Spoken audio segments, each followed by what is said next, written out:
Welcome to in front of me Samsung Galaxy Tab S8 Ultra, and I'll show you how to unmute ringtone on this device. So first you should go into the settings application and then click here on the sounds and vibration.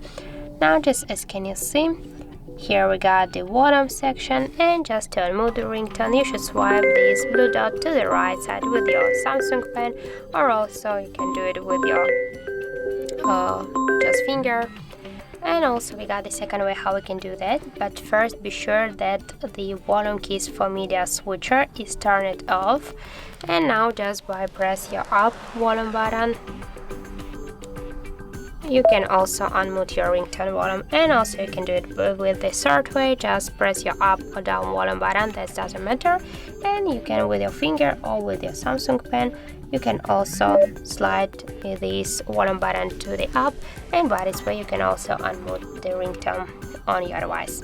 So that's it, that's how it looks. Thank you guys for watching, and if you found this video helpful, don't forget to leave a like, comment and to subscribe our channel.